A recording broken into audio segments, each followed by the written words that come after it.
नमस्कार दोस्तों आज की कक्षा में हम अध्ययन करेंगे हमारी कक्षा 11 की हिंदी की पाठ्यपुस्तक आरोह से दूसरे पाठ मियाँ नसीरुद्दीन का। मित्रों, यह जो पाठ है लेखिका जो हिंदी की प्रसिद्ध महिला कथा लेखिका हैं कृष्णा सोबती जी, उनके द्वारा यह पाठ लिखा गया है। इनकी जीवनी का अध्ययन हम अपने पिछले वीडियो में कर चुके हैं। आज हम देखते हैं कि यह जो पाठ है, जो ये संस्मरण है मियाँ नसीरुद्दीन, इसमें क्या बताया गया है। तो यह जो संस्मरण क्षेत्र में हम हसमत शीर्षक से एक कृति रचना लिखी है कृष्णा सोबती जी ने। उस कृति का विशिष्ट स्थान है साहित्य में, जिसमें अपने ही एक दूसरे व्यक्तित्व के रूप में उन्होंने हसमत नामक चरित्र का सृजन कर एक अद्भुत प्रयोग का उदाहरण प्रस्तुत किया है। कृष्णा जी के भाषिक प्रयोग में भी विविधता है और उन्होंने हिंदी की कथा भाषा को एक विलक्षण ताजगी दी है। संस्कृत निष्ठ तत्समता, उर्दू का बांकपन, पंजाबी की जिंदा दिली, ये सब एक साथ उनकी रचनाओं में मौजूद है। मियाँ नसीरुद्दीन की हम बात करेंगे क्योंकि हम पाठ का अध्ययन करेंगे अपनी इस कक्षा में। मियाँ नसीरुद्दीन, मियाँ नसीरुद्दीन ये एक शब्द चित्र है और शब्द चित्र हम हसमत नामक ग्रंथ से लिया गया है। इसमें खानदानी नानबाई मियाँ नसीरुद्दीन के व्यक्तित्व, रुचियों और स्वभाव का शब्द चित्र खींचा गया है। मियाँ नसीरुद्दीन अपने मसीहाई अंदाज से रोटी पकाने की कला और उसमें अपने खानदानी महारत को बताते हैं। वे ऐसे इंसान का भी प्रतिनिधित्व करते हैं जो अपने पेशे को कला का दर्जा देते हैं और करके सीखने को असली हुनर मानते हैं। तो मित्रों, आइए बिना देरी किए हुए इस पाठ को विस्तार से अध्ययन करते हैं। दोस्तों, पहले हम मियाँ नसीरुद्दीन पाठ का सारांश समझ लेते हैं, तब पाठ को विस्तार से समझने में आसानी रहेगी। प्रस्तुत पाठ मियाँ नसीरुद्दीन हम हसमत नामक ग्रंथ से लिया गया है, जैसे कि मैंने आपको बताया, जिसकी लेखिका कृष्णा सोबती जी हैं। और इसमें जो है खानदानी नानबाई मियाँ नसीरुद्दीन के व्यक्तित्व के, रुचियों के, स्वभाव के बारे में बताया गया है।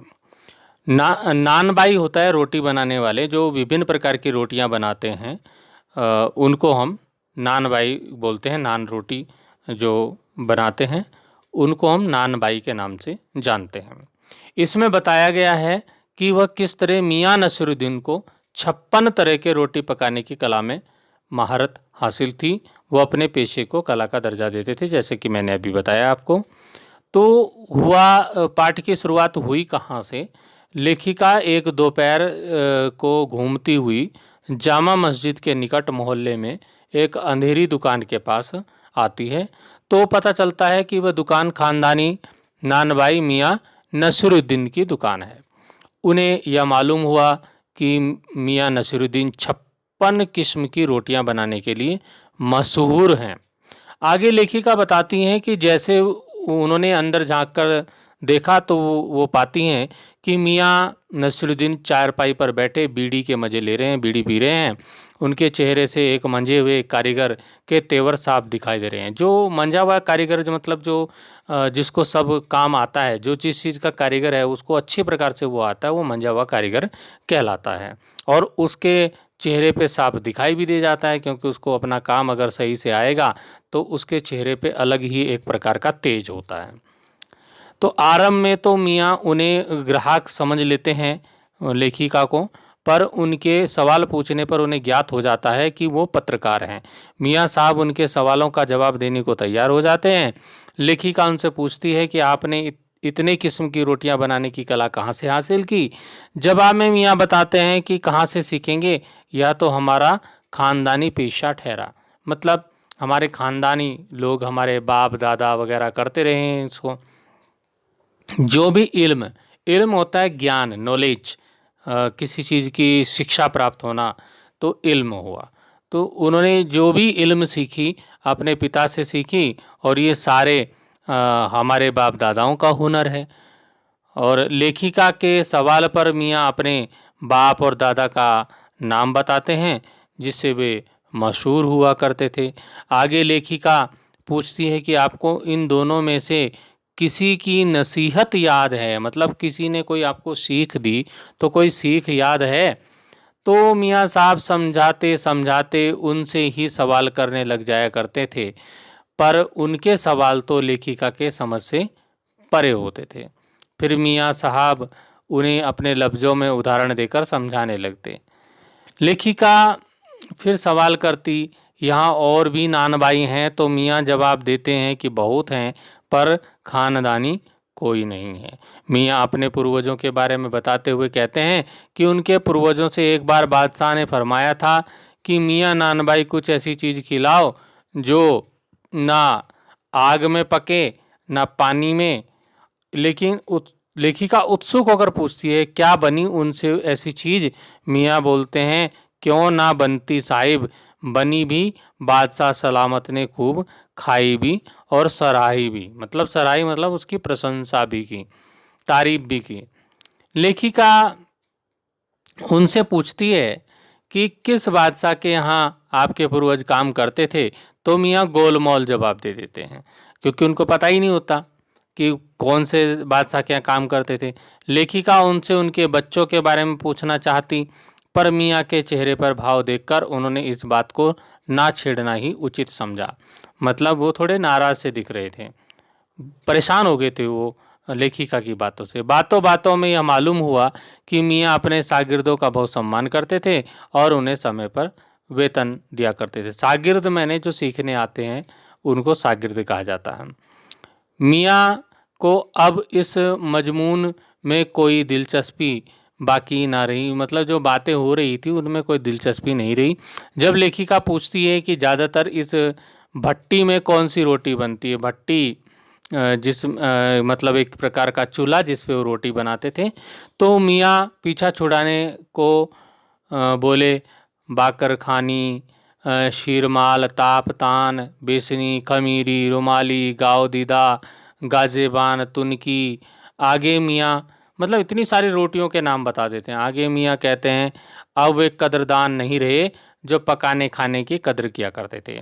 लेखिका मियाँ नसीरुद्दीन के रोटी बनाने की कला और अपना पेशे के प्रति समर्पण देखकर बहुत प्रभावित हुई। तो ये था पाठ का सारांश। अब पाठ को विस्तार से पढ़ते हैं तो आपको अच्छी प्रकार से समझ में आएगा और पाठ के प्रश्नोत्तर आप कर पाएंगे। साहबों, उस दिन अपन मटिया महल की तरफ से ना गुजर जाते तो राजनीति, साहित्य और कला के हजारों हजार मसीहों के धूम धड़क्के में नान बाइयों के मसीहा मियाँ नसीरुद्दीन को कैसे तो पहचानते और कैसे उठाते लुत्फ उनके मसीही अंदाज का। दोस्तों, इसमें बताया गया है, शुरू में ही लेखिका कहती है साहबों। साहबों मतलब ये पढ़ने वालों के लिए, जो पाठक हैं उनके लिए कहा गया है, हमारे लिए ये साहबों कहा गया है।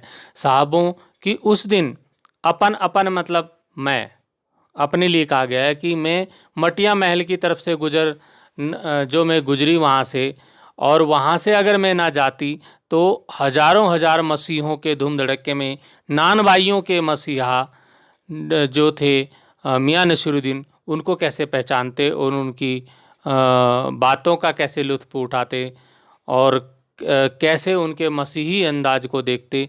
तो यहाँ हजारों हजार मसीहा, उनको नान भाइयों का मसीहा इसलिए कहा गया है क्योंकि मियाँ नसीरुद्दीन 56 प्रकार की रोटियों को बनाना जानते थे और उसके वो कलाकार थे और ख़ानदानी नान भाई थे, इसलिए उनको मसीहा, नान भाइयों का मसीहा यहाँ पर कहा गया है। तो आप ये समझ गए होंगे। ये प्रश्न आता है कई बार कि मियाँ नसीरुद्दीन को नान भाइयों का मसीहा क्यों कहा है, तो आप समझ गए होंगे। और आगे मैं प्रश्नोत्तर बताऊंगा तो उसमें आप अच्छे प्रकार से समझ जाएंगे। हुआ यह कि हम एक दोपहरी जामा मस्जिद के आड़े पड़े मटिया महल के गढ़ैया मोहल्ले की ओर निकल पड़े। अब लेखिका बताती है कि एक दिन ऐसा हुआ कि मैं दोपहरी में जामा मस्जिद के आड़े पड़े मटिया महल के जो गढ़ैया मोहल्ला है उसकी ओर निकल पड़ी। है दिल्ली की बात है, दिल्ली में जामा मस्जिद है और वहाँ की ये बात है, गढ़ैया मोहल्ला। एक निहायत मामूली अंधेरी सी दुकान पर पटापट आटे का ढेर सनते देख ठिठके। मतलब आटे का ढेर है और उसमें फटाफट जो है वो जब आटे को गूंथते हैं तो उससे पटापट की आवाज़ आ रही थी। तो तब उस आटे के ढेर को देख करके हम ठिठक गए। ये बताई लेखिका कृष्णा सोबती ने। सोचा सेवइयों की तैयारी होगी, क्योंकि सेवइयाँ भी आटे से मैदे से जो है खूब आटा जो गूंथ करके उसी से सेवइयाँ बनाई जाती हैं मशीनों से। तो लेखिका ने सोचा ये सेवइयाँ बनाने की तैयारी होगी। सेवई आप सभी ने खाई भी होगी। पर पूछने पर, वर्मिकली जिसको बोलते हैं, पर पूछने पर मालूम हुआ खानदानी नायन बाई मियाँ नसीरुद्दीन की दुकान पर आप खड़े हैं। मियाँ मशहूर हैं 56 किस्म की रोटियां बनाने के लिए। हर प्रकार की रोटियां बनाना जानते हैं। हमने जो अंदर झांका तो पाया, लेखिका ने अंदर झांका तो देखा मियाँ चारपाई पर बैठे बीड़ी का मजा ले रहे हैं, मतलब बीड़ी पी रहे हैं मौसमों की मार से। अब लेखिका बताती है उसका मियाँ नसीरुद्दीन का हुलिया वो किस तरह से हैं, किस तरह का चेहरा है।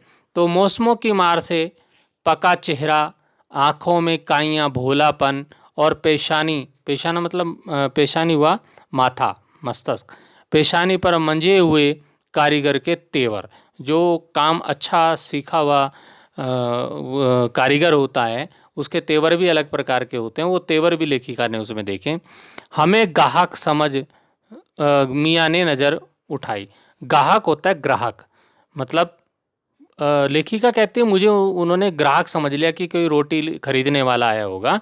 तो उन्होंने बोला फरमाइए, बोलिए कि आपको क्या चाहिए। झिझक से कहा आपसे कुछ एक सवाल पूछने थे, आपको वक्त हो तो। मियाँ नसीरुद्दीन ने पंचहजारी अंदाज में सिर हिलाया, बिल्कुल हाँ में सिर हिलाया। निकाल लेंगे वक्त थोड़ा, पर यह तो कहिए आपको पूछना क्या है। फिर घूर कर देखा और जोड़ा मियाँ कहीं अखबार नवीस तो नहीं हो, मतलब अखबार वाले तो नहीं हो, पत्रकार तो नहीं हो। तो यह तो खोजियों की खुरापात है। हम तो अखबार बनाने वाले और अखबार पढ़ने वाले दोनों के दोनों को ही निठल्ला समझते हैं, मतलब बेकार समझते हैं। हाँ, कामकाजी आदमी को इससे क्या काम। खैर, आपने यहाँ तक आने की तकलीफ उठाई है तो पूछिए क्या पूछना चाहते हैं। अब पूछना यह था कि किस्म किस्म की रोटी पकाने का जो इल्म है वो आपने कहाँ से हासिल किया, उसका ज्ञान, उसका नॉलेज, उसकी शिक्षा आपने कहाँ से प्राप्त की, कहाँ से सीखा आपने ये अलग अलग प्रकार की रोटियां बनाना। मियाँ नसीरुद्दीन ने आँखों के कंचे हम पर फेर दिए, मतलब आँखों के अंदर जो आपकी पुतलियां हैं उसको घुमा करके वहाँ पर फेर दिए और बड़ा घूर कर देखा। फिर तरेर कर बोले क्या मतलब, क्या मतलब तुम्हारा, कहाँ से रोटी बनाना सीखे। पूछिए साहब, नान भाई इल्म लेने कहीं और जाएगा क्या।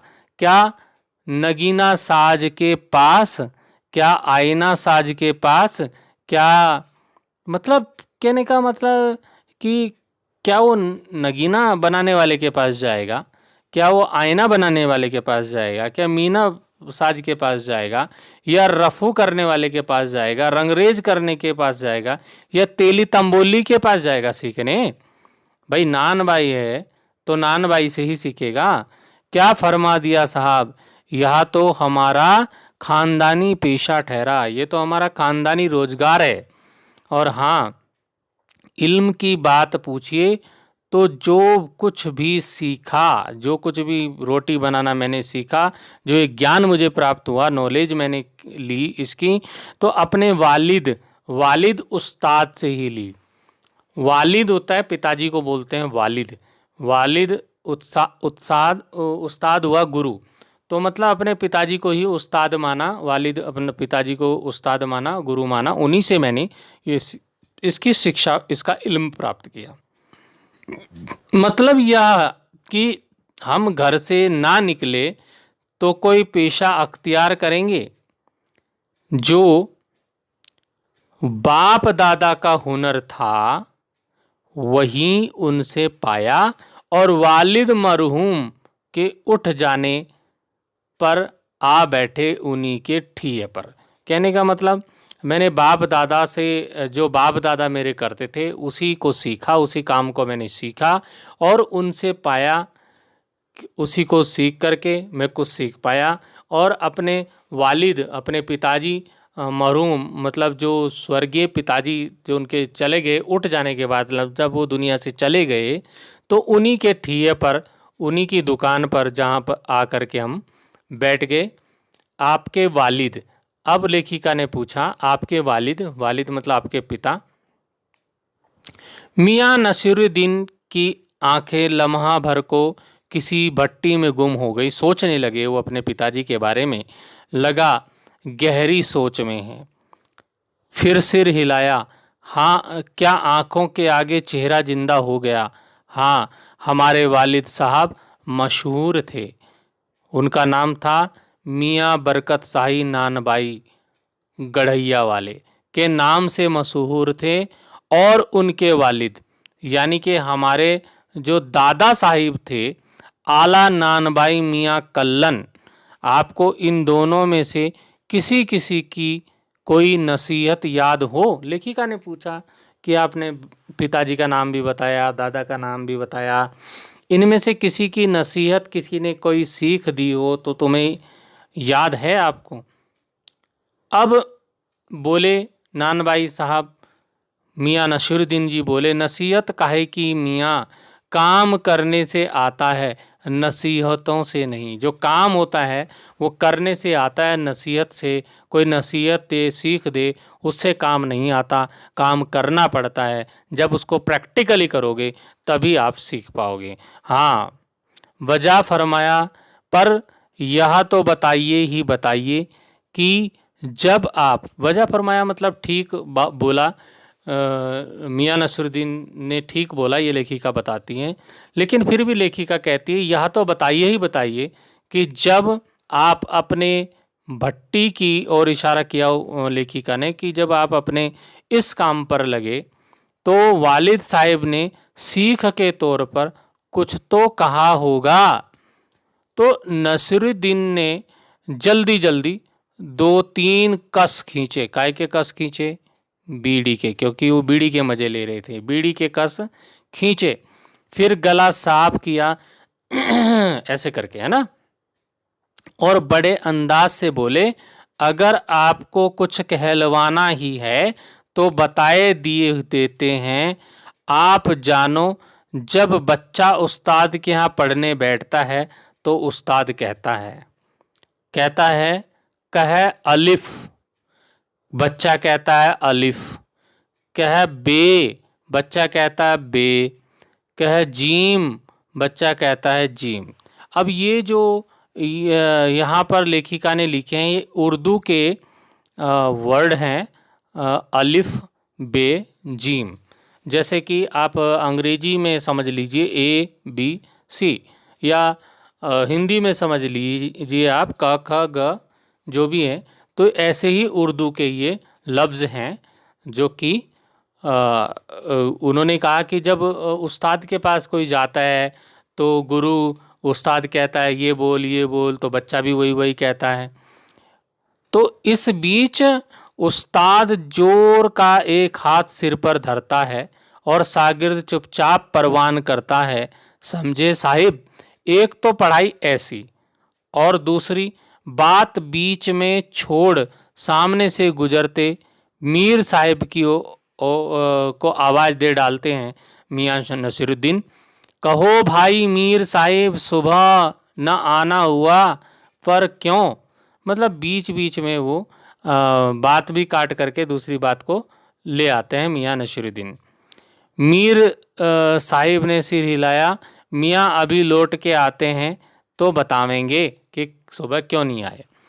आप दूसरी पढ़ाई की बाबत कुछ कह रहे थे, लेखिका ने फिर वही बात दोहराई।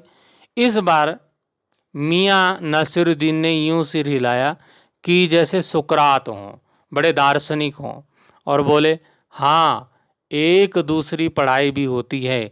सुनिए, अगर बच्चे को भेजा मदरसे तो बच्चा मदरसे, मदरसे मतलब विद्यालय, स्कूल, ठीक है, जो उर्दू के विद्यालय हैं, जहाँ पर मदरसे मदरसे वहाँ पर उर्दू पढ़ाया जाता है, तो उसको आप विद्यालय बोल सकते हैं, स्कूल भी बोल सकते हैं, ठीक है। तो ना कच्ची में बैठा, ना बैठा वह पक्की में, ना दूसरी में, तो जा बैठा तीसरी में। हम यह पूछेंगे कि उन तीन जमातों का क्या हुआ, जमातों, तीन जमातों, तीन क्लासों, तीन क्लास कक्षाओं का क्या हुआ, क्या क्या हुआ उन तीन क्लासों का, क्लास मतलब क्लास का क्या हुआ। मतलब पहले ज़माने में क्या होता था कि गुरुजी के स्कूल पढ़ने जाओ तो वो कैसे करते थे, पहली क्लास दो हिस्से में होती थी। जैसे कि आपकी आजकल जो है कि LKG हो गया, UKG हो गया, तब फर्स्ट में बच्चा आता है। तो ऐसे ही पहले होता था कच्ची एक, फिर होता है पक्की एक, तब होता था दूसरी क्लास। तो पहले कच्ची में, फिर पक्की में, फिर दूसरी में। तो यहाँ मियाँ नसीरुद्दीन ये कहते हैं कि ना वो कच्ची एक में बैठा, ना पक्की एक में बैठा, सीधा दूसरी, ना दूसरी में बैठा, सीधा बच्चे को बैठा दिया अगर तीसरी में। तो उन दो क्लासों का क्या हुआ, तीन क्लासों का क्या हुआ, कच्ची एक का, पक्की एक का और दूसरी क्लास का। तो उन तीन क्लासों का क्या हुआ, क्या उनमें जब बच्चा पढ़ा ही नहीं, सीधा उसको तीसरी में बैठा दिया, थर्ड क्लास में बैठा दिया, तो क्या हुआ उन तीन क्लासों का। तो मियाँ नसीरुद्दीन कभी कभी ऐसे सवाल पूछ लेते थे जिससे लेखिका कृष्णा सोबती का दिमाग भी घूम जाता था। अपना ख्याल था कि मियाँ नसीरुद्दीन नानबाई अपनी बात का निचोड़ भी निकालेंगे, पर वह हम ही पर दागते रहे, आप ही बताइए, आप ही बताइए, उन दो तीन जमातों का क्या हुआ, हुआ क्या। यह बात मेरी समझ के तो बाहर है, लेखिका ने कहा। इस बार शाही नानबाई मियाँ कल्लन के पोते अपने बचे खुचे दांतों से खिलखिला के हंस दिए। मतलब मेरा क्या क्या साफ ना था, मतलब मेरा क्या साफ ना था। लो साहिबों, लो पाठकों, लो मैडम, अभी साफ हुआ जाता है, जरा सी देर को मान लीजिए। कैसे समझाते हैं वो मियाँ नसीरुद्दीन, किस प्रकार से लेखिका को घुमा के पे समझाते हैं। हम बर्तन धोना ना सीखते, मतलब कच्ची एक में ना बैठते, ठीक है। हम भट्टी बनाना ना सीखते, भट्टी को आंच देना मतलब आग जलाना ना सीखते, तो क्या हम सीधे सीधे नानबाई का हुनर सीख जाते क्या। मियाँ नसीरुद्दीन हमारी ओर कुछ ऐसे देखा, मियाँ नसीरुद्दीन ने हमारी ओर ऐसे देखा, लेखिका बताती है, जैसे हमसे जवाब पाना हो। फिर बड़े ही मंजे अंदाज में कहा, कहने का मतलब साहिब यह है कि तालीम की तालीम भी बड़ी चीज़ होती है। मतलब आप सीधे बड़ी क्लास पार नहीं कर पाओगे, सबसे पहले आपको छोटी क्लासें पढ़नी पड़ेंगी, तभी आप बड़ी क्लास में पहुंच पाओगे। तो इसी प्रकार से मियाँ नसीरुद्दीन जी कहते हैं, यदि मुझे रोटी बनाना सीखना है तो सबसे पहले मैंने बर्तन धोना सीखा, फिर भट्टी जलाना बनाना सीखा, फिर आग जलाना सीखा, तब मेरे जो पिताजी दादाजी थे उन्होंने इस तरह से मुझे सिखाया। मतलब एकदम से सारा कुछ नहीं सिखा दिया, सीधा रोटी बनाना सिखा दिया। सिर हिलाया है साहिब, माना, सिर हिलाया हमने कि बिल्कुल मानना पड़ा उनकी बात को। मियाँ नसीरुद्दीन जोश में आ गए, हमने ना लगाया होता खोमचा तो आज क्या यहाँ बैठे होते। तो कहने का मियाँ नसरुद्दीन कहते अगर मैंने ना सीखा होता तो आज यहाँ बैठा होता क्या, 56 प्रकार की रोटियां बनाना सीख जाता क्या? अगर मैंने ये दुकान ना लगाई होती तो क्या मैं यहाँ बैठा होता? मियाँ को खोमचे वाले दिनों में भटकते देख हमने बात का रुख मोड़ा। आपने खानदानी नानबाई होने का जिक्र किया, क्या यहाँ और भी नानबाई हैं? मियाँ ने घूरा, बहुतेरे हैं, बहुत सारे हैं, पर खानदानी नहीं। सुनिए, दिमाग में चक्कर काट गई है। एक बात हमारे बुजुर्गों से बादशाह सलामत ने यूं कहा। मियाँ नसरुद्दीन जी कहते हैं कि हमारे बुजुर्गों से बादशाह सलामत ने यूं कहा, मियाँ नानबाई कोई नई चीज खिला सकते हो, हुक्म कीजिए। जहाँ पना हमारे बुजुर्गों ने कहा, हुक्म कीजिए, आदेश दीजिए जहाँ पना महाराज। बादशाह सलामत ने फरमाया, बादशाह सलामत जो बादशाह थे, राजा थे, उन्होंने बोला कोई ऐसी चीज बनाओ जो ना आग से पके ना पानी से बने। तो लेखिका ने पूछा, क्या उनसे बनी ऐसी चीज? तो मियाँ नसरुद्दीन पूरे गर्व में अभिमान के साथ बोले, क्यों ना बनती साहिब, बनी। और बादशाह सलामत ने खूब खाई और खूब सराही, खूब उसकी प्रशंसा भी की, खूब तारीफ भी की। लगा हमारा आना कुछ रंग लाया। लेखिका को लगा कि कुछ किसी राजा महाराजा का नाम बताएंगे तो हमारा कुछ, हम पत्रकार हैं तो अखबार में छाप देंगे, कुछ न्यूज बन जाएगी बढ़िया मज़ेदार वाली। बेसब्री से पूछा, वह पकवान क्या था और कोई खास चीज होगी क्या? मियाँ कुछ देर सोच में खोए रहे। सोचा पकवान पर रोशनी डालने को है कि नसीरुद्दीन साहब बड़ी रुखाई से बोले, या हम ना बतावेंगे, बस आप इतना समझ लीजिए, इतना समझ लीजिए, मतलब इतना समझ लीजिए कि यह एक कहावत है, कहावत, ना कि खानदानी नानबाई कुएं में भी रोटी पका सकता है। कहावत जब गढ़ी गई होगी तो हमारे बुजुर्गों के कर्तव्य पर ही पूरी उतरती है। अब मजा लेने के लिए टोका, कहावत यह सच्ची भी है। अब मियाँ ने तरेरा, मियाँ ने तरेरा, क्या झूठी है? गुस्सा आ गया मियाँ को। आप ही बताइए, रोटी पकाने में झूठ का क्या काम? झूठ से रोटी पकेगी? क्या पकती देखी कभी? रोटी जनाब पकती है आँच से, आग से, समझे? सिर हिलाना पड़ा। ठीक फरमाते हैं, ठीक कह रहे हैं। अब लेखिका को सिर हिलाना पड़ा, ठीक कह रहे भाई मियाँ नसीरुद्दीन। इस बीच मियाँ ने किसी और को पुकार लिया, मियाँ रहमत, इस वक्त किधर को? अरे वह लौंडिया ना आई रुमाली लेने, शाम को मंगवा लीजो। मतलब तुम्हारी जो लड़की है वो रुमाली लेने नहीं आई, रुमाली रोटी का नाम है, तो रुमाली रोटी लेने नहीं आई, शाम को उसको मंगवा लीजिए। मियाँ, एक बात और आपको बताने की जहमत उठानी पड़ेगी, मतलब कष्ट उठाना पड़ेगा कि एक बात और बतानी पड़ेगी। मियाँ ने एक और बीड़ी सुलगा ली थी, एक और बीड़ी पीने लगे मियाँ जी। सो कुछ फुर्ती पा गए थे। पूछिए, अरे आप बात ही तो पूछिएगा, जान तो ना ले लेवेंगे? उसमें भी अब क्या देर, 70 के हो चुके। अब मियाँ कहते हैं मैं 70 का हो चुका हूँ, मतलब 70 वर्ष की उम्र हो गई मेरी। फिर जैसे अपने से ही कहते हो, वालिद मरहूम, मतलब अपने ही मन में वो दोहरा रहे थे अपने मन में ही, वालिद मरहूम तो कूच किए 80 पर, मतलब मेरे जो पिताजी हैं वो 80 साल में उनकी डेथ हुई, मृत्यु हुई। क्या मालूम हमें इतनी ही मोहलत मिले ना मिले, क्या मालूम मतलब हमें इतनी भी उम्र मिले या ना मिले, इतनी जो है अल्लाह खुदा इतनी भी हमें समय देगा या नहीं देगा, ये कहना चाहते हैं। इस मजमून पर हमसे कुछ कहते न बन पाया। मतलब जब उन्होंने ऐसी बात कही तो लेखिका कहती है हमसे इसमें बोलने के लिए कुछ रह नहीं गया, हम बोल ही नहीं पाए, उसमें कुछ शब्द हमसे नहीं निकल पाए।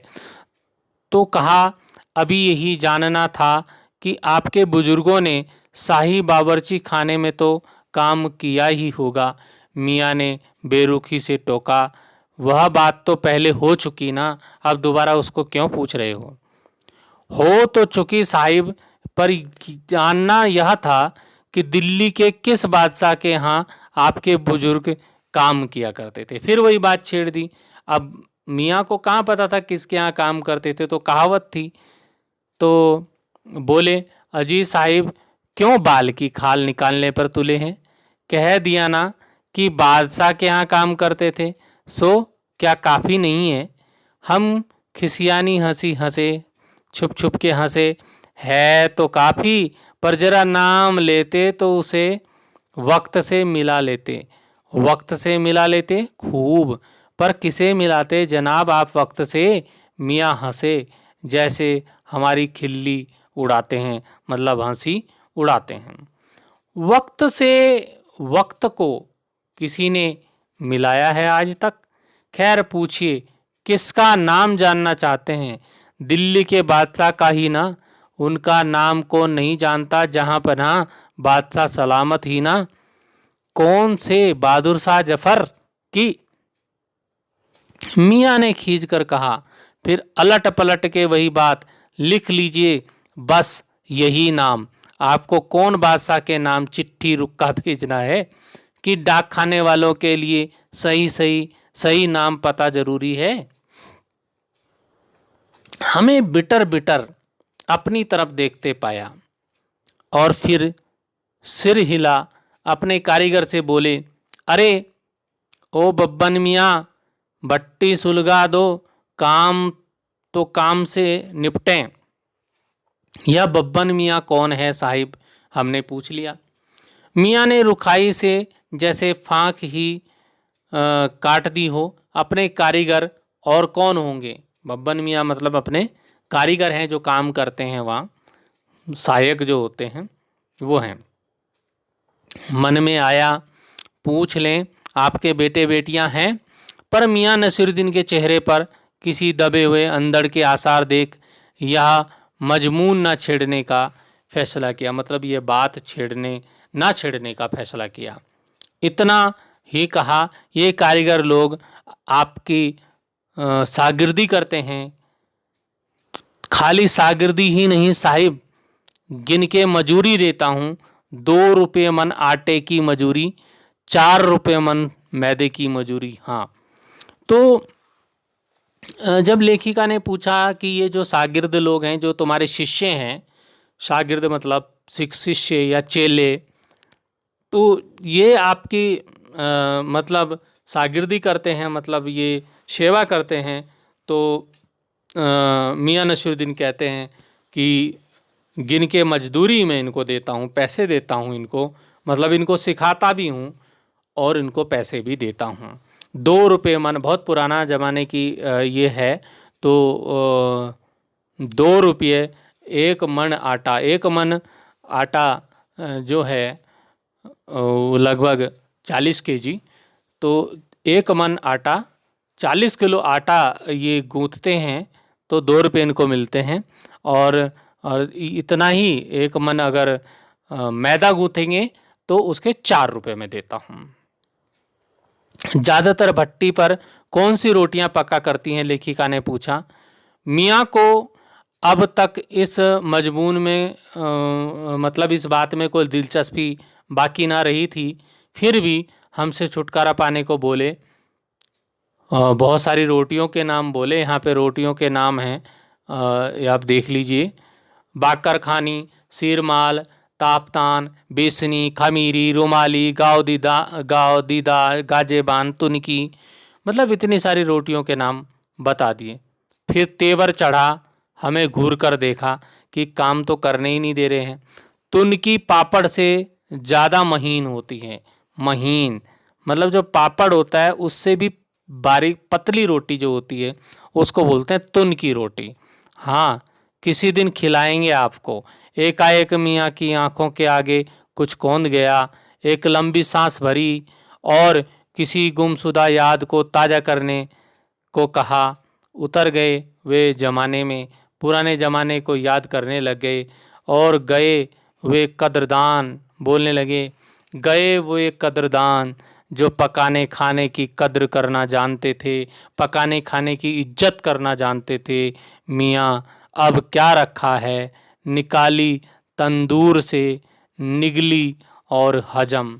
मतलब मियाँ एकाएक अपने पुराने दिनों को याद करते हैं कि जब विभिन्न प्रकार की रोटियां बनाया करते थे और खाने वाले कद्रदान हुआ करते थे, इज्जत करने वाले होते थे। आज तो क्या है, आज तो तंदूर से निकाली मोटी पतली महीन कोई सी भी रोटियों का नाम भी नहीं पता, तंदूर से निकाली और खा गई और हजम कर ली, बस इतना ही है। अब रोटियों के कदरदान नहीं रहे, इज्जत करने वाले नहीं रहे, कारीगरों की इज्जत करने वाले नहीं रहे, सम्मान करने वाले नहीं रहे। ये मियाँ नसीरुद्दीन सोच में पड़ जाते हैं। यहीं पर इस जो शब्द चित्र है इसका अंत हो जाता है। इस वीडियो की मित्रों यहीं पर मैं समाप्ति करता हूँ। दोस्तों अगले वीडियो में इस पाठ के अभ्यास प्रश्नोत्तर को लेकर उपस्थित होंगे। धन्यवाद।